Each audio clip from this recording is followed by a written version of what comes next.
premier problème de Cabral Libye, c'est le respect de la parole donnée. Cabral Libye ne sait pas respecter les deals. Et la politique, ce sont des transactions, ce sont des deals. Il faut savoir les respecter. Il ne sait pas respecter les deals. Et je vais vous dire, je sais de quoi je parle. Cabral Libye a un rapport incestueux avec l'argent. Il faut le lui dire, et de façon froide, afin qu'il change, qu'il dompte ce démon qui est en lui, parce que l'argent le contrôle. Il ne redistribue pas. Il ne redistribue pas. Je sais de quoi, il sait de quoi je parle quand je parle de l'argent. Il a un rapport incestueux avec l'argent. Et ça, c'est quelque chose qu'il doit chercher à corriger. Troisième problème de Cabral Libye. Cabral Libye a un problème de respect des aînés dans notre environnement politique.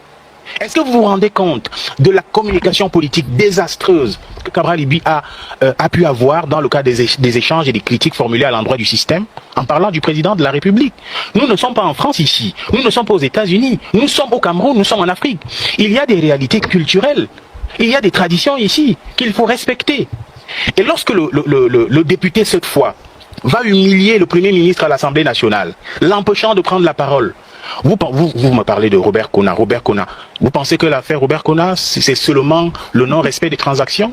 Mais il est puni par le système politico-administratif camerounais du fait de ces comportements qui ont consisté à manquer de respect au Premier ministre. Pas seulement au Premier ministre, moi je vous le dis. Et le quatrième problème de Cabral Libye, c'est que il est animé, je ne sais pas pourquoi, par la mégalomanie. Okay. Je ne comprends pas ce qui se passe avec Cabral Libye. C'est dur. Hein. Mais oui, c'est dur, parce que je connais l'acteur à titre individuel.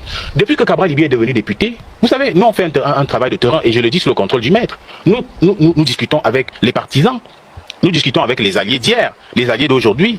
Ils disent que Cabral Libye est extrêmement désagréable, et que ce sont des comportements qu'il doit changer, qu'il doit revoir, afin de renouveler son capital politique pour aller de l'avant. Pour finir, Cabral Libye a été une très belle promesse.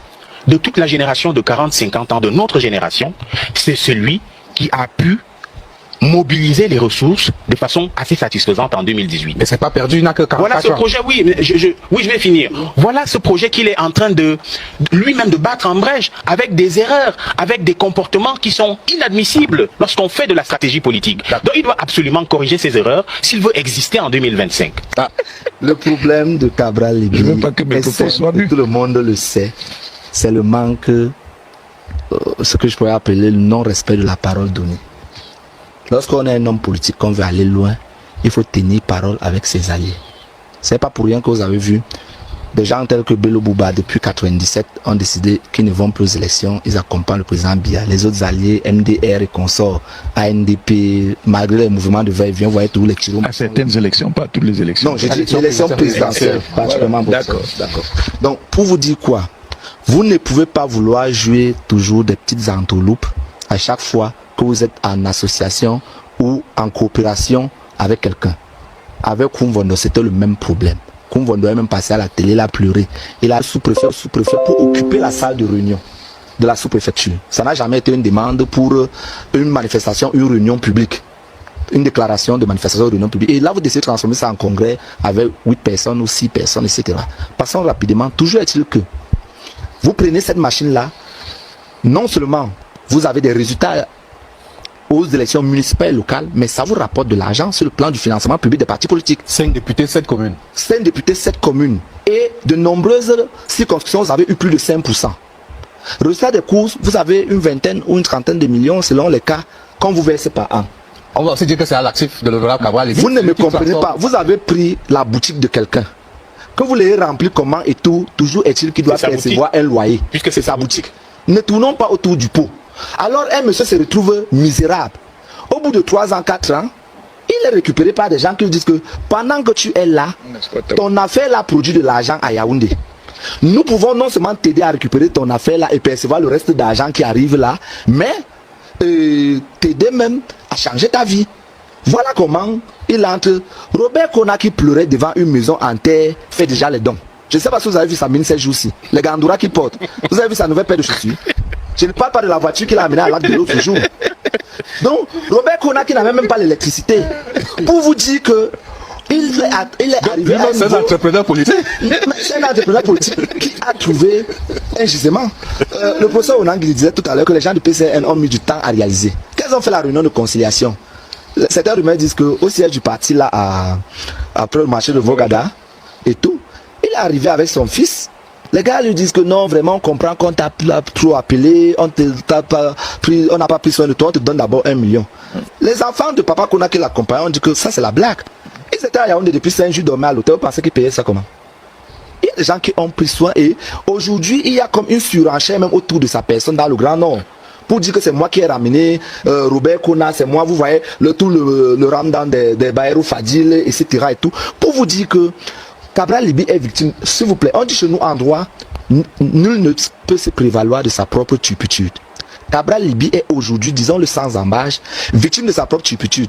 Ils ont obtenu l'autre jour l'interdiction du procès de Papa Kona. Du congrès. Du PCN à Maroua. Qu'est-ce que la loi de 92 du 14 août sur l'exécution des décisions de justice dit? L'article 2 est clair.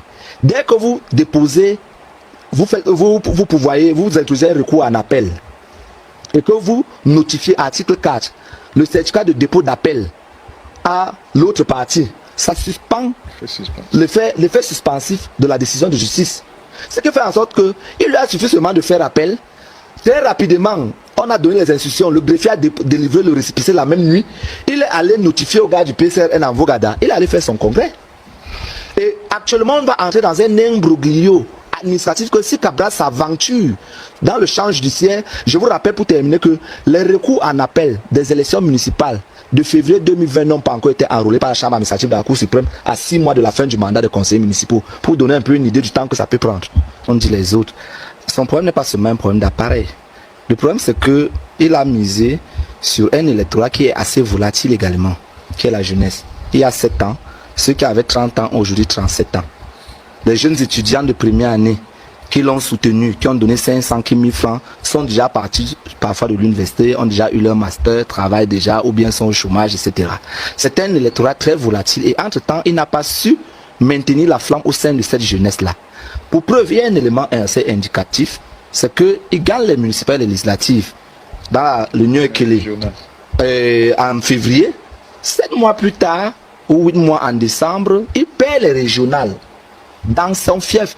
Et je tiens à vous signaler avec les conseillers PCRN qui ont voté pour le RDPC. Ce n'est pas le simple militant ou le simple citoyen. Ce sont des conseillers municipaux, c'est-à-dire des responsables élus de votre parti qui en viennent à voter contre eux-mêmes et leur propre parti. C'est un message assez fort sur la nature des relations que vous avez entretenues avec votre électorat et même votre appareil du parti pendant cette période. Je tiens à vous rappeler que dès que les premières querelles ont commencé avec Robert Kona, il y a des hauts cadres du PCRN qui sont déjà en discussion avec les états-majors.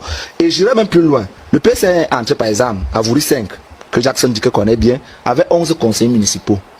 Au bout d'un an, 7 avaient déjà démissionné du PCRN. 3 ont rejoint, parmi lesquels un adjoint au maire, le seul adjoint au maire qu'ils ont là-bas, Billon. Donc 3 ont rejoint le SDF officiellement. 3 ont rejoint le RDPC officiellement dans le groupe municipal et Billon a dit qu'il attend voir. Donc pour vous dire que si au bout d'un an, vous perdez 7 conseillers municipaux, si au bout de 8 mois, vous perdez les élections régionales où vos conseillers municipaux, plus d'une trentaine, ont voté contre votre propre parti, ça peut vous donner une petite idée de ce que peut être le sentiment du citoyen lambda vis-à-vis de vous dans cette même période et au-delà